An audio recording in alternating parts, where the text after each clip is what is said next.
এই বকিল গৈ ভজা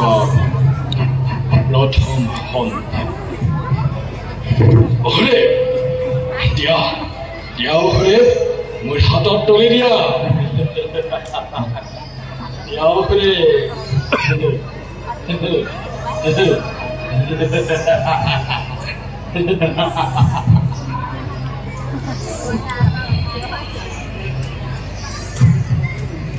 এই বকিল ঘৰ ভজাত প্ৰথম সন্তান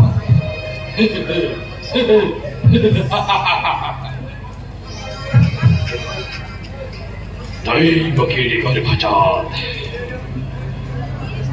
প্ৰথম সন্তান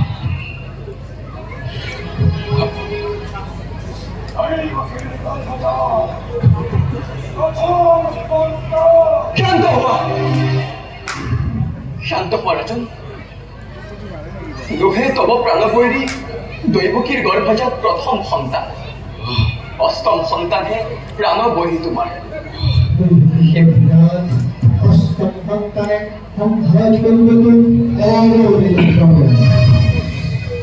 সেই হেতু রাজন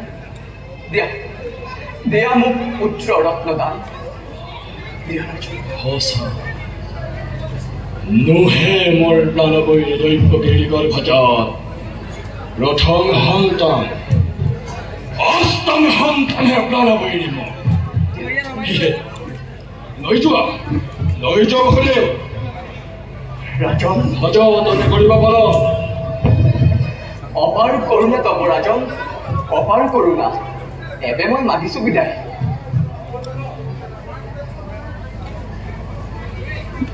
দৈবকীৰ গৰ্ভজাত অষ্টম সন্তান ভূমিষ্ঠ হোৱাৰ লগে লগে মোৰ হাতত অৰ্পণ কৰিবা নিশ্চয় ৰাজন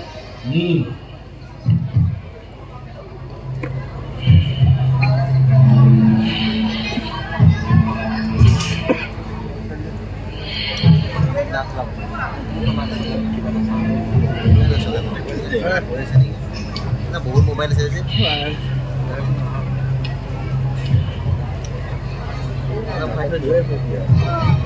সাউন্ডটো ভাল হোৱা নাই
দৈববাণী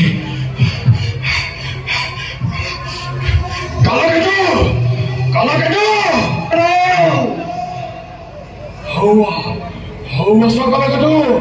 পুনরায় দৈববাণী কইছে লোকরা সসোয়া কালাকেতু হিমুর প্রাণ গোপাল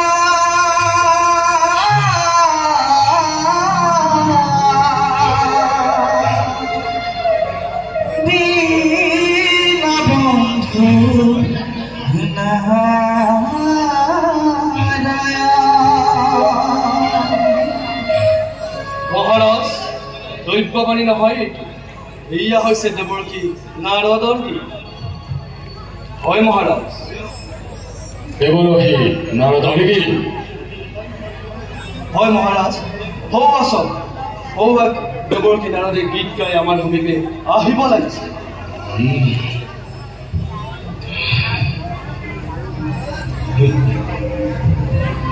হৰি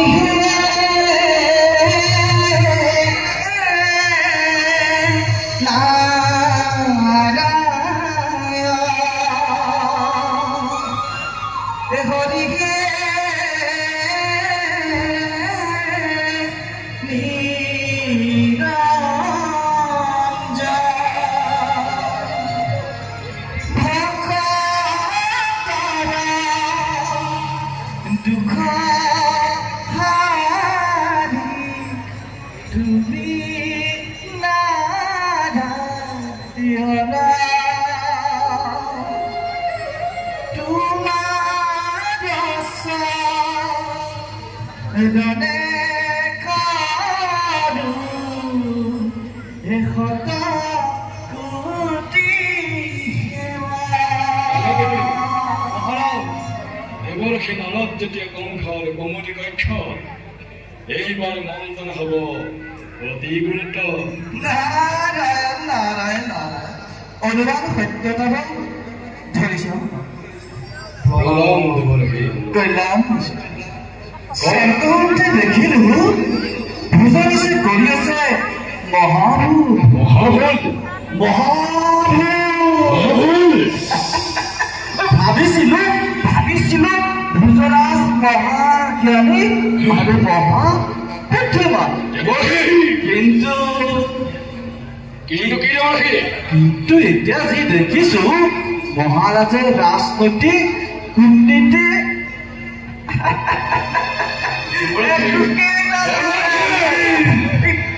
হঠাৎ দেখিলো এই কোলাত কিছুমানে বহুতে বুভা দিয়ে যে ৰাজকালেঙৰ পৰা এই প্ৰাণৰ সম্পৰ্ক হত্যা নকৰি এই মহাভূল কৰিলা কি কাৰণে দেৱৰসী কিন্তু দেৱৰসী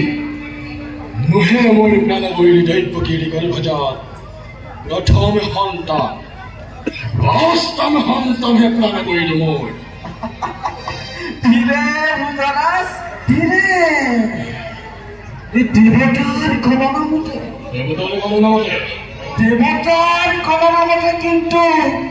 প্ৰথম অষ্টম আৰু অষ্টম কিন্তু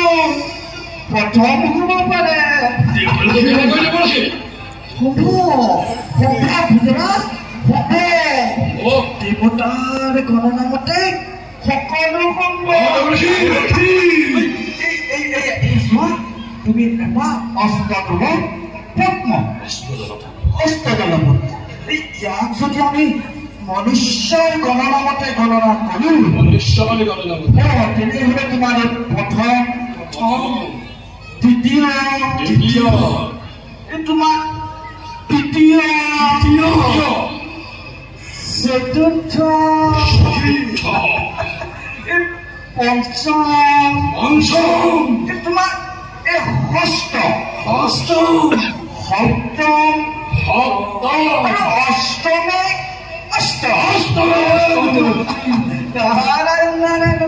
এতিয়া যদি আমি ইয়াত দেৱতাৰ গণনা মতে গণনা কৰো দেৱতাৰ গণনা মতে যদি গণনা কৰো তেন্তে অষ্টম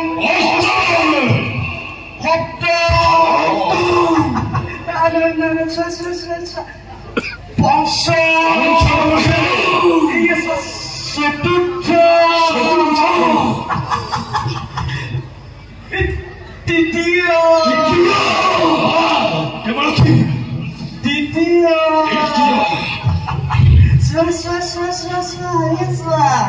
এই প্ৰথমে অষ্টম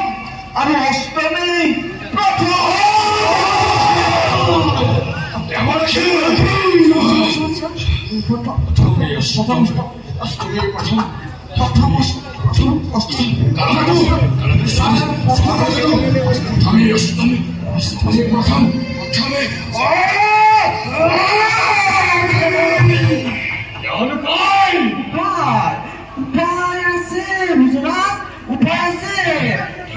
উপায় মই থৈছো প্ৰথমে তুমি নাৰায়ণ নাৰায়ণ নাৰায়ণ এই প্ৰথমে তুমি এই বহুতে দেৱকীক অন্ধকাৰ কাৰাগাৰত ৰখাৰ কৰা ব্যৱস্থা আৰু বহুতে দেৱকীৰ প্ৰতিটো সন্তান ভৱিষ্যতৰ হত্যাৰ কৰা বিধান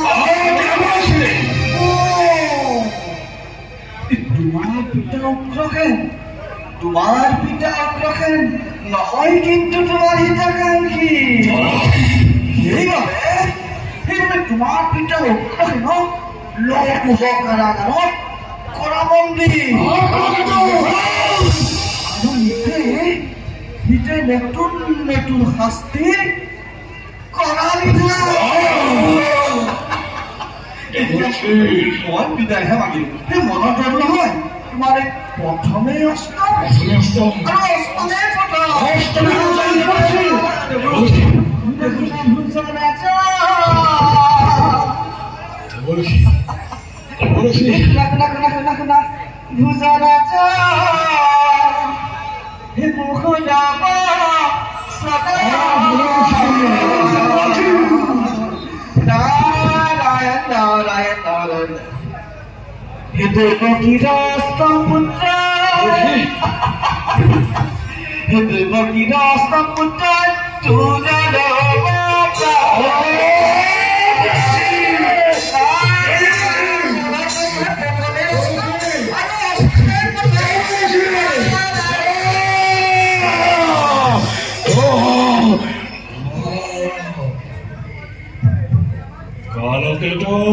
আৰু শুনিলা নহয় দেৱৰক্ষী নাৰদৰ বাণী শুনিলো মহাৰাজ আজি দেৱতাৰ মানৱসকলে বিচাৰে কেৱল কংসৰ নিধন দেৱতা দেৱতা দেৱতা কালকেতো এই দেৱতাবিলাকক মোৰ অন্ধকাৰ কাৰাগাৰত ৰখাৰ ব্যৱস্থা কৰা সামান্য দেৱতাই কৰে কংসৰ লগতে প্ৰতিদ্বন্দ্বিতা